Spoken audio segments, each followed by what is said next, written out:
ان کا سوال یہ ہے کہ اگر بیوی شوہر کو یہ بولے کہ میرے قریب مت آنا، مجھے مت چھونا، میں تمہیں شوہر نہیں مانتی، اگر بیوی شوہر کو اس طرح بولے یا اس طرح کے کوئی اور جملے اگر بیوی شوہر کو بول دیتی ہے، نکاح پر کیا اثر پڑے گا؟ کیا طلاق واقع ہو جائے گی؟ کیا نکاح ٹوٹ جاتا ہے؟ توجہ کے ساتھ اس کی تفصیل سمجھ لیں۔ یہ بات یاد رکھیں، اگر عورت اپنے شوہر کو اس طرح کا کوئی بھی جملہ بولتی ہے کہ میں تمہارے ساتھ نہیں رہنا چاہتی، میں تمہیں شوہر نہیں مانتی، میں تمہاری بیوی نہیں ہوں، تمہیں مجھ پر کوئی حق نہیں ہے، اس طرح کے جتنے بھی جملے جدائی والے یا اس طرح کے جو جملے بولے جا سکتے ہیں، اگر بیوی اپنے شوہر کو اس طرح کے جملے بولتی ہے، بالفرض اگر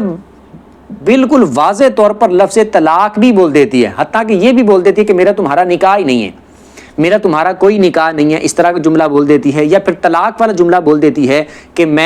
مجھے تمہاری طرف سے طلاق ہے یا میری طرف سے تمہیں طلاق ہے، یا اس طرح کا کوئی بھی جملہ بولتی ہے، تب بھی نکاح پر کوئی اثر نہیں پڑے گا، نہ طلاق واقع ہوگی، نہ نکاح پر اثر پڑے گا، کچھ بھی نہیں ہوگا۔ باقی اس طرح کے جملے لڑائی میں، جھگڑے میں یا ویسے بھی بولنے نہیں چاہیے، لیکن بیوی اگر بالفرض بول بھی دیتی ہے جس طرح کا بھی جملہ، اس کی وجہ سے نہ طلاق ہوگی نہ ہی نکاح پر کوئی اثر پڑے گا، کیونکہ طلاق دینے کا حق صرف مرد کے پاس موجود ہے، عورت کے اس طرح کے جملے بولنے کی وجہ سے طلاق واقع نہیں ہوتی۔ اس وجہ سے اگر جذبات میں عورت کبھی اس طرح کے جملے بولے بھی تو مرد کو اس کا جواب ہی نہیں دینا چاہیے، اور اس طرح کے جملے مرد کو ہرگز نہیں بولنے چاہیے۔ کچھ سیکھنے کو ملا ہو کمنٹ میں بتا دیجیے گا، اور ثواب کی نیت سے دوسروں کے ساتھ شیئر بھی کر دیجیے گا۔